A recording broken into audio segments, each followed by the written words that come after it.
그래, 그럼 큐티에 국회에 온 여러분들을 주님의 이름으로 환영하고 축복합니다. 여러분 한 주 동안 잘 지냈나요? 오늘 말씀을 보면 어디 드라마에서나 나올 법한 이야기가 담겨져 있죠. 큐티 제목을 보니 질투는 화를 낳고 라고 이야기합니다. 누가 어떻게 질투를 했기에 이런 제목일까요? 오늘 말씀을 함께 나누면서 또 메시지를 발견해 봅시다. 먼저 기도하고 시작하겠습니다. 사랑의 하나님, 오늘도 하나님의 말씀을 듣습니다. 듣는 귀를 주시고 하나님을 향해 온전한 마음을 드릴 수 있도록 함께 해주세요. 하나님의 말씀을 깨닫는 지혜를 우리에게 허락해 주세요. 이 시간 하나님을 깊이 만나기를 원하며 예수님의 이름으로 기도합니다. 목사님과 여러분들이 말씀을 함께 읽어봅시다.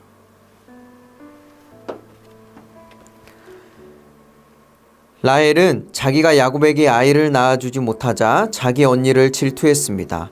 그녀가 야곱에게 말했습니다. 저도 자식을 낳게 해주세요. 그렇지 않으면 죽어버릴 거예요.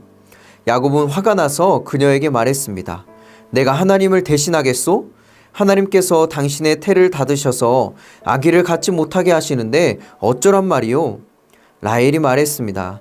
여기 내 여종 비라가 있으니 그녀와 잠자리를 같이 하세요. 비라가 자식을 낳아 제게 안겨주면 저도 그녀를 통해 자식을 얻을 수 있을 거예요. 라헬이 야곱에게 자기 여종 비라를 아내로 주자 야곱이 그녀와 잠자리를 함께 했습니다. 비라가 임신해 야곱에게 아들을 낳아 주었습니다. 라헬이 말했습니다.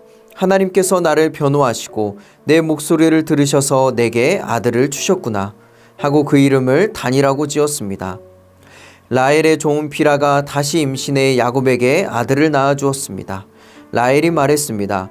내가 언니와 큰 싸움을 싸워서 이겼다 하고 그 이름을 납달리라고 지었습니다. 레아는 자기의 출산이 멈춘 것을 알고 자기 여종 실바를 야곱에게 아내로 주었습니다. 레아의 여종 실바가 야곱에게 아들을 낳아 주었습니다. 레아가 말했습니다. 내가 복을 받았도다 하고 그 이름을 가시라고 지었습니다. 레아의 종 실바가 야곱에게 다시 아들을 낳아 주었습니다. 레아가 말했습니다. 나는 행복하도다. 여자들이 나를 복되다 할 것이다 하고 그 이름을 아셀이라고 지었습니다. 아멘. 여러분, 라헬과 레아의 질투 싸움이 엄청나죠? 라헬은 남편의 사랑을 독차지했지만 언니인 레아가 4명의 아들을 출산하는 동안 단 1명의 자녀도 낳지 못합니다. 여러분이 만약 라헬의 입장이라면 어떨 것 같나요? 속상하겠죠. 그래서 1절에서 라헬이 언니를 질투했다라고 합니다.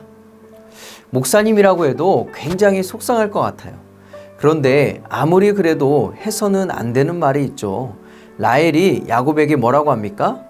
저도 자식을 낳게 해주세요. 그렇지 않으면 죽어버릴 거예요. 라고 이야기합니다. 와, 이런 말을 하다니 여러분 성경이 참 사실적으로 이야기하죠. 얼마나 속상했는지 야곱에게 자신의 목숨을 가지고 이야기합니다. 이 말에 야곱의 반응은 어떤 반응을 보입니까? 아니 내가 하나님을 대신하겠소? 하나님이 당신에게 자녀를 주지 않는 것인데 왜 나보고 뭐라고 하는 것이오? 라는 말과 그렇게 이야기를 하지요. 이 말을 통해 여러분 무엇을 우리가 알 수 있나요? 라헬이 야곱에게 원망하는 마음은 곧 하나님을 향한 원망과 같다라는 것이죠. 왜냐하면 자녀를 주는 분이 하나님이시기 때문입니다. 어찌됐든 자녀를 너무나 갖고 싶었던 라헬의 제안은 여러분 무엇인가요? 자신의 여종 비라가 있으니까 그녀와 함께 잠자리를 가지고 자녀를 낳으라 라고 이야기하죠.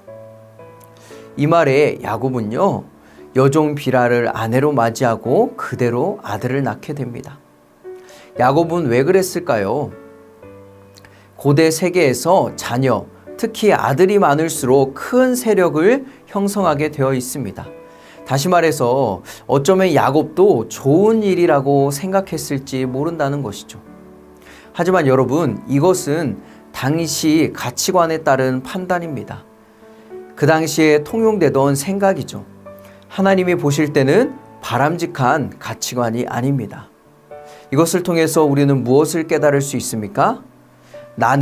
우리는 세상의 가치관이 아니라 하나님의 말씀을 구하며 뜻을 구하며 순종하는 삶을 살아야 합니다. 라헬은 아들을 낳아서 이름을 단이라고 합니다.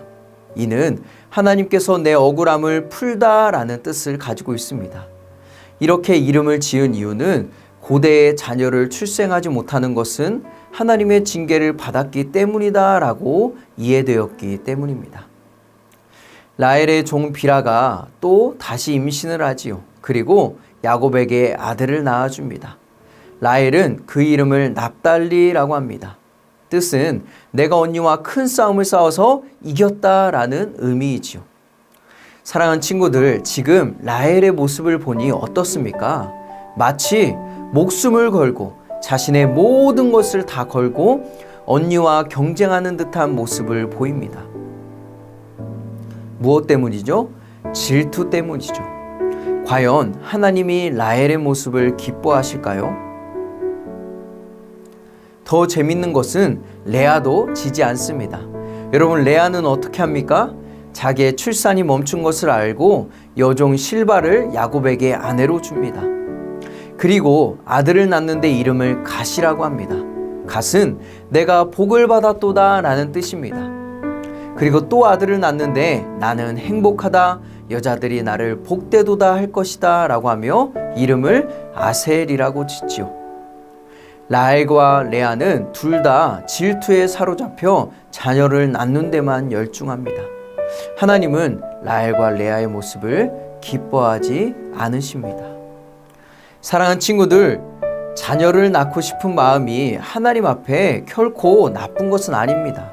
그런데 문제는 라헬과 레아 모두 질투에 사로잡혀 경쟁하듯 자녀를 낳았지, 이 자녀를 어떻게 하나님 앞에 키울지, 이 자녀가 하나님께 어떻게 쓰임받게 해달라는 그런 기도는 하지 않았다라는 거죠.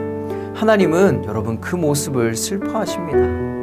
나도 무엇인가를 가지고 싶어서 혹시 질투하는 그 마음 때문에 마치 경쟁하듯 하나님께 구하는 것이 있습니까? 그렇다면 그 마음을 이제 먼저 좀 내려놓고 하나님이 나에게 이것을 주시면 하나님을 위해 이렇게 사용할게요 라고 하는 그것을 먼저 생각하고 기도하기 원합니다.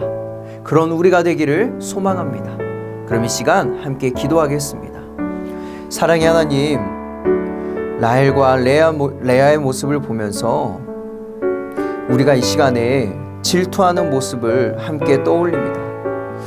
하나님, 우리가 하나님 앞에 구하는 것이 내 질투 때문이 아니라 하나님의 영광을 위해 구하게 하시고, 하나님 그런 것이 있다면 그 마음을 내려놓고 이 시간에 하나님 앞에 조용히 기도하며 하나님의 뜻을 구하는 하루가 되게 해주세요. 그래서 질투 때문에 사는 것이 아니라 하나님이 주시는 말씀으로 말미암아 하나님의 뜻에 순종하고 하나님을 기쁘시게 하는 삶을 살 수 있도록 주님 인도해 주세요.